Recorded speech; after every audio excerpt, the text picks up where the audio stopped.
नमस्कार दोस्तों, आज के वीडियो में हमेशा की तरह दो कहानियां हैं। दोनों ही सच्ची और दिलचस्प हैं, इसलिए आप आखिर तक जरूर देखना। और आज की पहली कहानी महाराष्ट्र के बीड जिले की है। ये बात 2025 की है। 9 सितंबर 2025 की सुबह 9 बजे गांव के कुछ किसान अपने खेतों के लिए निकल रहे थे। तभी उन्हें गांव में रहने वाली नर्तिका पूजा गायकवाड़ के घर के सामने एक काले रंग की कार दिखाई दी। कार की लाइट जली हुई देखकर उन्हें शक हुआ। सुबह का समय था, इसलिए वे थोड़ी देर कार के पास रुके। कार में कोई नहीं दिखा तो वे आगे बढ़ने लगे। फिर उन्होंने ध्यान से देखा और कि कार में एक युवक झुककर पड़ा है और हिल नहीं रहा। करीब से देखने पर उसके माथे पर चोट और गोली का निशान साफ दिखाई दिया। कुछ लोगों ने गांव में यह खबर फैलाई और किसी ने पुलिस पाटिल को बताया। पुलिस पाटिल तुरंत घटनास्थल पर पहुंचे। उन्होंने कार को ध्यान से देखा और इस घटना की जानकारी वैराग पुलिस थाना को दी। पुलिस निरीक्षक कुंदन गावड़े अपने टीम के साथ घटनास्थल पर पहुंचे।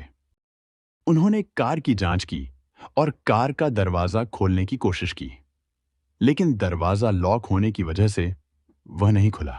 पुलिस ने यह पता लगाने की कोशिश की कि युवक कौन था और वह किसके पास आया था। तभी एक युवक आगे आया और कहा कि उसका नाम प्रशांत गायकवाड़ है और यह युवक उसकी बहन पूजा गायकवाड़ के पास आया था। वह बीड जिले के गेवराई तालुका के लुखामसला गांव का रहने वाला था। उसने बताया कि उस युवक का नाम गोविंद जगन्नाथ बर्गे था, लेकिन उसने मौत का कारण नहीं बताया। बीड जिले के एक युवक ने सोलापुर में आकर खुद को गोली मार ली। पुलिस ने उसके गांव वालों से बात की और गोविंद बर्गे के परिवार को घटना की जानकारी दी। साथ ही पुलिस ने परिवार से कहा कि कार की दूसरी चाबी भी साथ लाएं। लुखामसला गांव में यह खबर जल्दी फैल गई। माजी उपसरपंच गोविंद बर्गे की खुदकुशी की चर्चा होने लगी। गोविंद का परिवार और गांव के कुछ लोग अपनी गाड़ी से सासुरे गांव पहुंचे। परिवार वालों ने कार की दूसरी चाबी लाई और दरवाजा खोला। पास जाकर देखा तो पुलिस को पता चला कि गोविंद ने खुद पिस्तौल से गोली मारकर अपनी जान दे दी थी। इस घटना को समझते हुए घटनास्थल और मृतक का पंचनामा किया गया। मृतक का शव शासकीय अस्पताल में पोस्टमार्टम के लिए भेजा गया। वैराग पुलिस थाना में गोविंद जगन्नाथ बर्गे ने अपने सिर में गोली मारकर जान दे दी। इसे अकस्मात मृत्यु के रूप में दर्ज किया गया। बीड जिले के लुखामसला गांव से 140 किलोमीटर दूर गोविंद बर्गे बार्शी तालुका के सासुरे गांव क्यों आया और वहां जाकर उसने अपनी जान क्यों दी, यह पता लगाने का काम पुलिस ने शुरू किया। इसके लिए उन्होंने गोविंद के परिजनों से पूछताछ की और धीरे धीरे सभी बातें सामने आईं। आखिरकार वैराग पुलिस थाना में 21 साल की पूजा देवीदास गायकवाड़, जो सासुरे सोलापुर की रहने वाली है, उसके खिलाफ मामला दर्ज किया गया। गोविंद के परिवार वालों को शक था कि यह आत्महत्या नहीं बल्कि हत्या हो सकती है, क्योंकि गोविंद के पास पिस्तौल नहीं थी। कार में शराब की बोतलें भी मिली। इसलिए पुलिस ने कहा कि इस घटना की पूरी तरह जांच करनी होगी। शुरुआती जांच में ऐसा लग रहा था कि गोविंद ने पूजा के कारण अपनी जान दे दी। इसलिए पुलिस ने पूजा गायकवाड़ को गिरफ्तार किया और न्यायालय में पेश किया। न्यायालय ने उसे 3 दिन के लिए पुलिस हिरासत में भेजा। पुलिस पूछताछ में पूजा ने बताया कि कुछ दिनों से वह गोविंद के साथ नाराज थी, क्योंकि उसे शक था कि गोविंद किसी दूसरी महिला के साथ संबंध में था। पिछले 1.5 साल से उनका प्रेम संबंध था, लेकिन पिछले कुछ दिनों से उनके बीच तनाव का माहौल था। इसलिए उसने गोविंद के साथ नाराजगी दिखाई। गोविंद बर्गे ने पिस्तौल कहां से ली और उसने पूजा को कुल कितने लाख रुपए दिए, इसका पुलिस अब जांच कर रही है। 13 सितंबर को पूजा की पुलिस हिरासत खत्म होने के बाद उसे फिर से न्यायालय में पेश किया गया। न्यायालय ने उसे अगले 2 दिन के लिए पुलिस हिरासत में रखने का आदेश दिया। पुलिस पूछताछ में एक कहानी सामने आई। बीड जिले के गेवराई तालुका में लुखामसला नाम का एक गांव है। वहां 34 साल के गोविंद जगन्नाथ बर्गे अपने परिवार के साथ रहते थे। उनके पास एक खेत था और वे प्लॉट बेचने का काम करते थे। उनके 2 बच्चे थे, 14 साल की बेटी और 11 साल का बेटा। गोविंद अपनी पत्नी छाया के साथ खुशहाल जीवन बिता रहे थे और सब कुछ अच्छे से चल रहा था। प्लॉट बेचने के काम से गोविंद के पास काफी पैसा आने लगा। हाथ में पैसा होने से वह अमीर हो गया और उसके मन में आराम और सुख पाने की इच्छा जागने लगी। जेब में पैसे की आवाज ने उसके कदम एक नई दिशा में मोड़ दिए। अब उसे कला केंद्र जाकर नर्तिकाओं का नृत्य देखने में मजा आने लगा। नोट उड़ाने वालों के लिए वहां के दरवाजे हमेशा खुले रहते थे। जेब में नोटों का बंडल लेकर गोविंद कला केंद्र जाने लगा। वह अक्सर अपने जिगरी दोस्त चंद्रकांत शिंदे के साथ धाराशिव स्थित तुलजा भवानी कला केंद्र जाता था। जनवरी 2024 में वह वहां गया। वहां उसने एक नर्तिका का नृत्य और उसकी सुंदरता देखी और गोविंद उससे बहुत प्रभावित हो गया। उसने उसे पास बुलाकर नाम पूछा तो उसने अपना नाम पूजा गायकवाड़ बताया। इसके बाद गोविंद हमेशा पूजा का नृत्य देखने कला केंद्र आने लगा और उस पर पैसा खर्च करने लगा।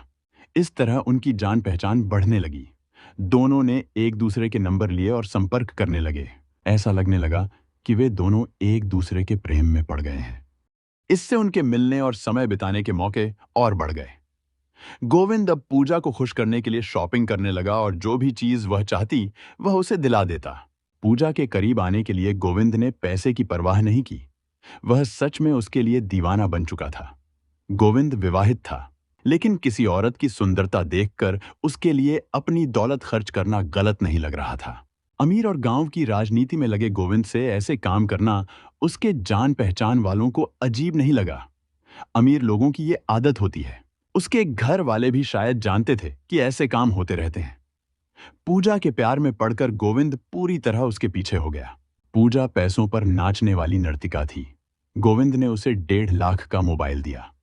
उसके भाई के लिए बुलेट बाइक दिलाई। पूजा की मां के पुराने घर को मजबूत घर बनवाया। उसे प्लॉट भी खरीद कर दिया। पूजा पर खर्च करने में गोविंद पीछे नहीं हटता था, लेकिन अपने परिवार के लिए भी खर्च करता था। गोविंद ने गेवराई में एक शानदार बंगला बनवाया था। कुछ दिन पहले उसने पूजा को यह बंगला दिखाया। पूजा को बंगला बहुत पसंद आया और उसने वहां 2 दिन रुककर समय बिताया। उसने कहा कि उसे बंगला बहुत अच्छा लगा। पूजा को उम्मीद थी कि यह बंगला उसे भी मिलेगा, क्योंकि पिछले 1.5 साल से गोविंद उसके हर मनमाने काम को पूरा करता रहा था। अगर कोई चीज तुरंत नहीं मिलती थी तो पूजा नाराज हो जाती थी। चीज मिल जाने पर ही वह उससे बात करती और मिलती थी। अब बंगला पूजा को पसंद आया था, लेकिन गोविंद ने यह बंगला अपने परिवार के लिए बनवाया था, इसलिए यह आसानी से उसे नहीं मिलने वाला था। 15 सितंबर को पूजा का जन्मदिन था। उस दिन गोविंद से गिफ्ट मिलने की पूजा को उम्मीद थी, लेकिन उसने इस मौके पर सीधे बंगला ही गिफ्ट में मांग लिया। गोविंद ने कुछ नहीं कहा। इससे पूजा ने समझ लिया कि गोविंद बंगला आसानी से उसे नहीं देगा। फिर उसने डरावना तरीका अपनाया। उसने कहा, अगर तू यह बंगला मेरे नाम पर नहीं करता तो मैं पुलिस में शिकायत करूंगी कि तूने मेरे साथ बलात्कार किया। पूजा की इस धमकी से गोविंद डर गया। उसे समझ में आया कि उसका शौक, नाच गाना और पैसे खर्च करने की आदत अब उसके लिए बहुत खतरनाक हो सकती है। गोविंद बहुत परेशानी में था। गोविंद पूजा में बहुत ज्यादा उलझा हुआ था। उसने उसकी कोई भी इच्छा बिना पूरी किए नहीं छोड़ी। उसे सोना, पैसा सब कुछ दे दिया था। उसे लगता था कि इतना देने के बाद पूजा खुश होगी और उतना ही प्यार उसे भी देगी, लेकिन ऐसा कुछ नहीं हुआ। गोविंद बाहर ख्याली जरूर था, लेकिन अपने परिवार के लिए भी प्यार और जिम्मेदारी निभाने वाला था। उसने अपने परिवार के लिए ही आलीशान बंगला बनवाया था। अब बंगला पूजा मांग रही थी।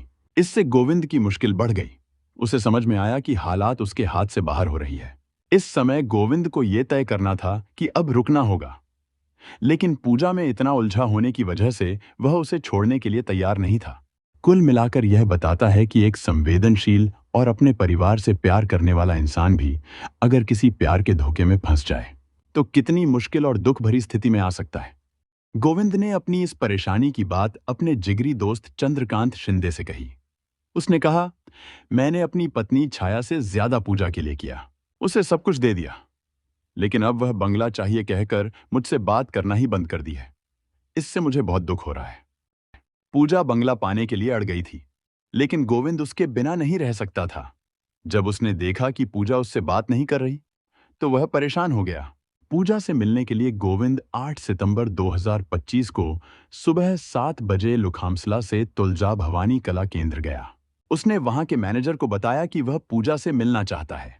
इसके बाद गोविंद ने पूजा की एक दोस्त के जरिए बात करने और मिलने की कोशिश की, लेकिन वह सफल नहीं हुआ।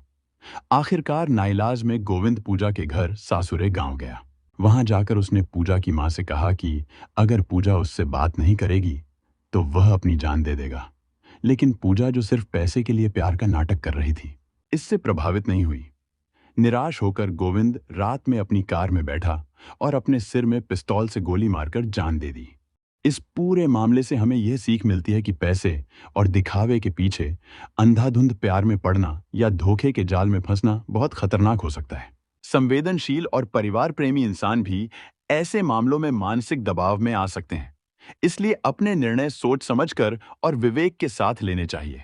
जान देना किसी भी समस्या का हल नहीं है, चाहे कितनी भी मुश्किल क्यों न हो। हमेशा मदद लेने का तरीका होता है। परेशानियों को किसी भरोसेमंद दोस्त, परिवार या किसी एक्सपर्ट से शेयर करना चाहिए। जीवन की मुश्किलों का सामना हिम्मत और सोच समझकर करना ही सही रास्ता है। और आज की दूसरी कहानी केरल के पलक्कड़ जिले की है। ये बात 2021 की है। 8 जून 2021 की बात है। केरल के पलक्कड़ जिले के छोटे से गांव अयालूर में रहने वाला बशीर सुबह अपने काम से पास के कस्बे विथानासेरी जाने के लिए घर से निकला। बशीर पेशे से ड्राइवर था और अक्सर विथानासेरी जाया करता था। अय्यालूर से विथानासेरी की दूरी सिर्फ 7 किलोमीटर थी, यानी करीब 15 मिनट का रास्ता। बशीर एक मिनी ट्रक चलाता था। यह ट्रक उसका अपना नहीं था, बल्कि मालिक का था। बशीर का काम होता था मालिक के कहने पर ट्रक में सामान लोड करवाकर कहे गए एड्रेस पर पहुंचाना था। विथानासेरी पहुंचकर बशीर ने अपने जानकार की दुकान पर मिनी ट्रक में लोड किया हुआ सामान उतरवाया और अय्यालूर वापस जाने के लिए उसने ट्रक घुमाया ही था कि उसे सड़क के दूसरी ओर बाइक पर सवार एक आदमी दिखाई दिया। बाइक की पिछली सीट पर काले रंग का मध्यम साइज का बैग टंगा हुआ था, जो उस आदमी के कंधों से लटक रहा था। उसने हेलमेट नहीं पहना था और धीरे धीरे बाइक चला रहा था। जब बशीर की नजर उस पर पड़ी तो वह कुछ पल के लिए हैरान रह गया। जैसे ही उसने उस बाइक सवार को देखा तो उसे देखता ही रह गया। बशीर को उसके चेहरे में कुछ अपनापन सा महसूस हुआ। उसे देखकर वह अपने मन में खुद से सवाल पूछने लगा, क्या ये वही है? लग तो वही रहा है। अगर यह वो नहीं हुआ तो? मन ही मन खुद को सवालों के घेरे में डालते हुए उसने देखा कि बाइक सवार की आंखें उसकी आंखों से जा मिली। आंखें मिलते ही बाइक सवार ने अचानक से अपनी स्पीड तेज कर ली। उसके चेहरे के हाव भाव अचानक से बदल गए थे। यह देखकर बशीर ने अपने मन में फिर से कहा, पक्का वही है। उसकी हरकत देखकर बशीर को यकीन हो गया था कि वह जो सोच रहा था वह वही निकला। इतने में तेजी से बाइक चलाते हुए वह शख्स आगे निकल गया। यह देखकर बशीर ने चीखते हुए उसे आवाज लगाई। बशीर की चीख सुनकर आसपास के लोग चौकन्ने हो गए, लेकिन बशीर ने किसी की परवाह नहीं की और तुरंत अपने मिनी ट्रक को मोड़कर रहमान का पीछा करने लगा। कुछ देर तक पीछा करने के बाद उसने देखा कि रहमान ने अपनी बाइक शहर की तंग गलियों की ओर मोड़ ली। वहां मिनी ट्रक ले जाना मुमकिन नहीं था। फिर भी बशीर पीछे नहीं हटा। उसने गली के मुहाने पर ट्रक खड़ा किया और पैदल ही रहमान के पीछे दौड़ पड़ा। कुछ देर दौड़ने के बाद उसकी सांसें तेज हो गईं। वह धीरे धीरे रुक गया और हांफते हुए एक घर के सामने जाकर बैठ गया। बशीर की आंखों के सामने से रहमान धीरे धीरे गायब होता चला गया। अफसोस, वह अब उसका पीछा नहीं कर पा रहा था। थोड़ी देर वहीं बैठकर उसने सांस संभाली। जब उसे थोड़ी ताकत वापस मिली तो भारी कदमों से अपनी गाड़ी तक लौटा और सीधे अपने गांव वापस चला गया। असल में बशीर जिस शख्स का विथानासेरी में पीछा कर रहा था वह कोई अजनबी नहीं था। वह उसका छोटा भाई रहमान था। रहमान 2 मार्च को अचानक घर से लापता हो गया था। बशीर और उसके परिवार ने उसकी गुमशुदगी की रिपोर्ट नेममारा पुलिस थाने में दर्ज करवाई थी। इसके बाद पुलिस ने रहमान को खोजने के लिए सर्च ऑपरेशन भी चलाया था। काफी समय तक परिवार और पुलिस ने मिलकर रहमान को ढूंढा, लेकिन उसका कोई पता नहीं चला। परिवार के लिए यह बड़ी हैरानी और सदमे की बात थी, क्योंकि रहमान के घर छोड़कर जाने की कोई खास वजह समझ नहीं आ रही थी। हाँ, घर वालों को उसकी मानसिक स्थिति पर शक था। उन्हें लगता था कि शायद वह मानसिक रूप से ठीक नहीं है। जब बशीर शहर में हुई सारी घटना घर आकर बताता है तो उसके पिता मोहम्मद करीम और मां अथिका को यह सुनकर खुशी भी हुई और हैरानी भी। खुशी इस बात की थी कि 3 महीने बाद रहमान दिखा, लेकिन हैरानी इस बात की थी कि वह अपने ही भाई को देखकर भाग क्यों गया।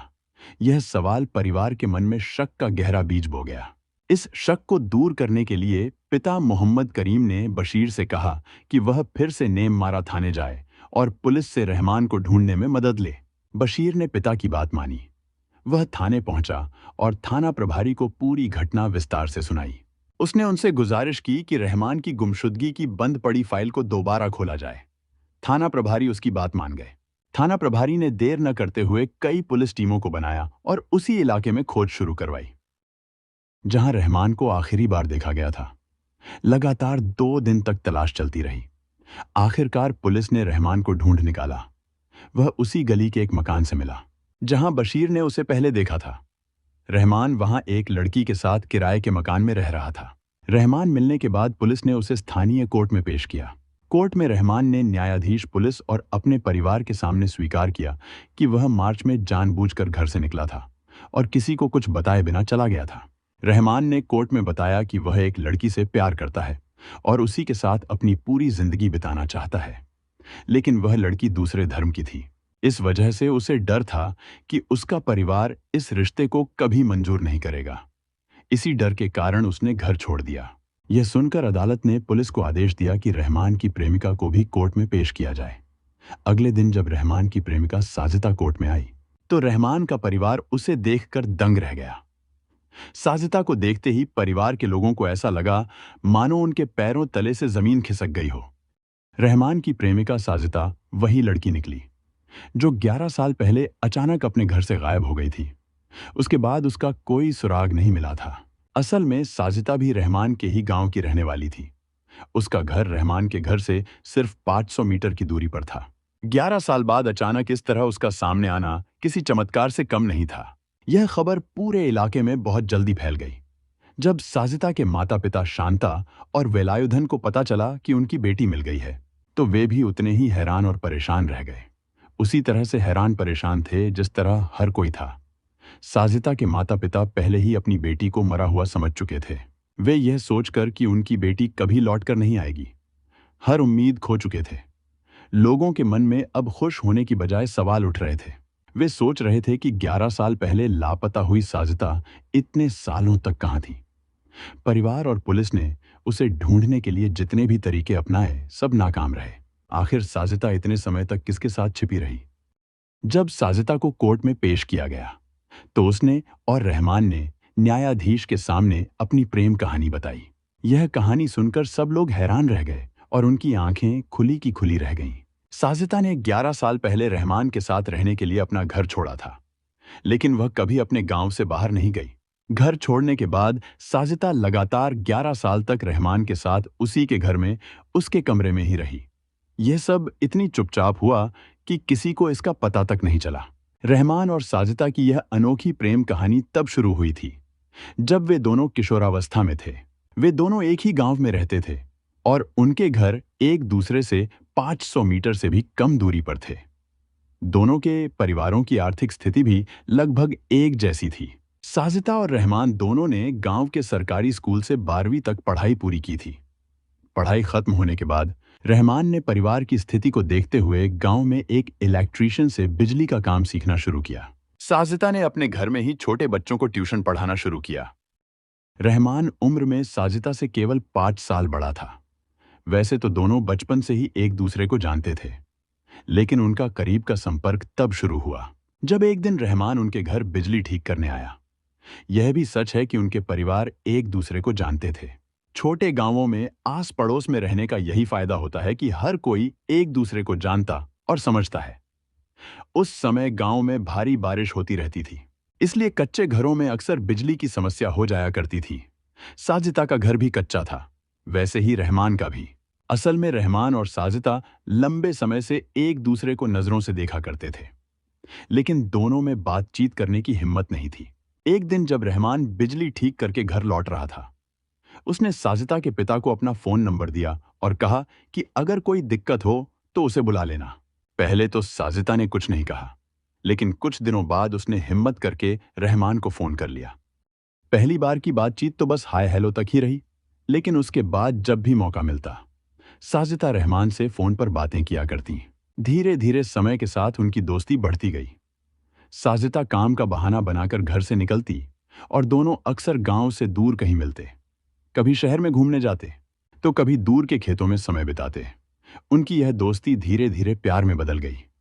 रहमान और साजिदा दोनों के लिए यह पहला प्यार था, इसलिए उनका लगाव और भी गहरा हो गया। साथ ही दोनों ने यह तय किया कि वे अपना रिश्ता किसी के सामने जाहिर नहीं करेंगे, खासकर गांव वालों के सामने तो बिल्कुल भी नहीं। रहमान और साजिदा दोनों जानते थे कि वे अलग अलग धर्म से थे। रहमान मुसलमान और साजिदा हिंदू। वे समझते थे कि उनके इस प्यार और रिश्ते को उनके परिवार और समाज कभी मंजूरी नहीं देगा। इसलिए उन्होंने अपना प्यार छिपाकर रखने के लिए हर संभव उपाय किए। फोन पर बात करने के बाद वे कॉल डिटेल्स भी हटा देते थे। उनके बीच यह तय था कि उनका रिश्ता दुनिया की नजरों से दूर रहना चाहिए, ताकि किसी की भी बुरी नजर न लगे। समय के साथ उनकी नजदीकियां और बढ़ती गईं। दोनों एक दूसरे से बेइंतहा प्यार करने लगे और अपनी पूरी जिंदगी साथ बिताना चाहते थे। इसी दौरान साजिदा ने एक शाम कोई खास योजना बनाई और उसने रहमान को भी इसके लिए तैयार कर लिया। साजिदा ने रहमान से कहा कि वह अपनी बाकी की जिंदगी उसके साथ बिताना चाहती है। अगर वे साथ रहना चाहते हैं तो उन्हें अपने गांव और परिवार से दूर जाना होगा। उन्हें यह समझ था कि यदि वे अपने परिवार को बताएंगे तो लोग उन्हें अलग कर देंगे। साजिदा ने बहुत सोच समझकर यह निर्णय लिया और रहमान को बताया। रहमान ने भी पहले से ही इस विषय पर विचार कर रखा था। उसने साजिदा की बात से पूरी तरह सहमति जताई और माना कि उनके परिवार कभी इस रिश्ते को मंजूरी नहीं देंगे। इसलिए दोनों ने तय किया कि उन्हें अपने गांव और परिवार से दूर चला जाना चाहिए। इसके बाद उन्होंने मिलकर एक दिन तय किया कि कब वे अपने घर छोड़कर निकलेंगे।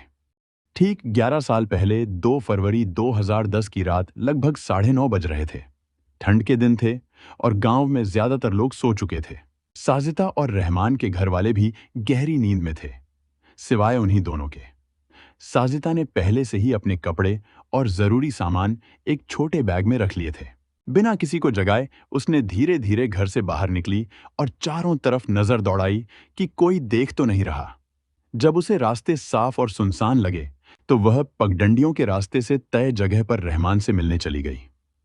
वहां रहमान पहले से ही मौजूद था। वह वहां पहुंच तो गया था, लेकिन उसके चेहरे पर काफी उदासी छाई हुई थी। साजिदा ने उससे उसकी उदासी की वजह पूछी तो उसने बताया कि उसके पास इतने पैसे नहीं थे जिससे वह उसके साथ कहीं शहर में जाकर किराए के कमरे पर गुजर बसर कर सके। यह सुनकर साजिदा को धक्का तो लगा, लेकिन उसने रहमान के साथ रहने के लिए पहले से ही खुद को तैयार कर लिया था। अब वह पीछे मुड़कर वापस अपने घर पर नहीं जाना चाहती थी। ऐसे में उसी रात रहमान साजिदा को अपने घर ले आया और अपने कमरे में साजिदा को छिपा लिया। वह रात किसी तरह बीत गई, लेकिन अगली सुबह साजिदा के परिवार वालों ने देखा कि वह अपने कमरे में नहीं थी। वे बहुत परेशान हो गए। सुबह तक साजिदा के गायब होने की खबर पूरे गांव में फैल गई। उसके पिता वेलायुधन और मां शांता इधर उधर उसे ढूंढने लगे। कुछ समय बीतने के बाद साजिदा के परिवार ने नेममारा थाने में उसकी गुमशुदगी की रिपोर्ट भी दर्ज करवाई। साजिदा को ढूंढने के लिए पुलिस ने भी एड़ी चोटी का जोर लगा दिया, लेकिन साजिदा का कहीं नामो निशान नहीं मिला। इस बीच रहमान ने भी साजिदा को छिपाने का पूरा इंतजाम कर रखा था। इलेक्ट्रीशियन होने के नाते उसने अपने कमरे के दरवाजे पर ऐसा सर्किट लगाया था जिससे जो भी व्यक्ति कमरे में घुसता उसे हल्के बिजली के झटके लगते थे। रहमान अब ज्यादा खाना खाने लगा था, क्योंकि वह साजिदा के लिए खाना लाता था। पहले वह अपने परिवार के साथ बैठकर खाना खाता था, लेकिन अब वह थाली लेकर सीधे अपने कमरे में जाता, खाना खाता और थाली धोकर लौट आता। रहमान ने जानबूझकर अपने बर्ताव में बदलाव किया था। वह अपने परिवार को दिखाना चाहता था कि वह थोड़ा अलग और कमजोर है, ताकि वे उस पर ज्यादा ध्यान न दें और साजिदा को ढूंढ न पाएं। रहमान अब ज्यादा समय अपने कमरे में बिताने लगा। उसने अपने कमरे में एक पुराना टीवी भी लगवा लिया था। जब रहमान घर पर नहीं होता तो साजिदा टीवी देखती या फोन पर गेम खेलकर समय बिताती। इस तरह 1 साल 2 साल नहीं, बल्कि पूरे 11 साल बीत गए। इस दौरान रहमान अपनी कमाई का कुछ हिस्सा अपने परिवार को देता और बाकी पैसे वह साजिदा और अपने लिए जमा करता रहा। साजिदा को भी अब उस 4 दीवारी में रहने की आदत हो गई थी। वह शौच के लिए सिर्फ रात में निकलती, जब रहमान के घर वाले सो जाते। 11 सालों के दौरान साजिदा कभी बीमार नहीं पड़ी, उसे एक छींक तक नहीं आई। इसी तरह 11 साल बीत गए। मार्च 2021 में रहमान और साजिदा ने महसूस किया कि अब उनके पास इतने पैसे इकट्ठे हो गए हैं कि वे शहर में जाकर कुछ समय तक किराए के कमरे में रह सकते हैं, बिना काम किए। इसी सोच के साथ 8 मार्च 2021 की रात को रहमान साजिदा को लेकर पास के शहर विथानासेरी चला गया। इसके बाद रहमान अचानक अपने घर से गायब हो गया और 3 महीने बाद बशीर को वह उसी जगह दिखाई दिया, ताकि वे उस पर ज्यादा ध्यान न दें और साजिदा को ढूंढ न पाएं। जहां से वह बाइक चलाते हुए अपने कमरे की ओर लौट रहा था। यह पूरी कहानी सुनने के बाद माननीय न्यायाधीश ने रहमान और साजिदा को साथ रहने की अनुमति दे दी। अब दोनों के घर वालों ने भी उनके रिश्ते को मंजूरी दे दी है। रहमान अब अपनी पत्नी साजिदा के साथ खुशी खुशी अपने घर में रह रहा है। रहमान और साजिदा ने अपने प्यार के लिए 11 साल तक सब कुछ सहन किया और अंत में साथ हो पाए। दोनों ने अपने प्यार को सुरक्षित रखने के लिए सोच समझकर कदम उठाए। उन्होंने अपने रिश्ते में हमेशा ईमानदारी और भरोसा बनाए रखा। आखिरकार उनके घर वालों ने उनका प्यार स्वीकार कर लिया। सच्चा प्यार, धैर्य और समझदारी से हर मुश्किल को पार किया जा सकता है। हमारा उद्देश्य यह है कि लोग इन घटनाओं से सीखें और गलत रास्तों पर चलने से बचें। यह कहानी एक अहम चेतावनी है जो हमें बताती है कि जीवन में सही फैसले लेना कितना जरूरी है। हमें मिलकर एक बेहतर समाज बनाने की कोशिश करनी चाहिए जहां प्यार और ईमानदारी की अहमियत हो। ऐसी सच्ची घटनाओं और उनसे मिले संदेशों के साथ मैं फिर लौट कर आऊंगा। तब तक के लिए सुरक्षित रहें, सतर्क रहें और याद रखें कि हर कदम सोच समझकर उठाएं।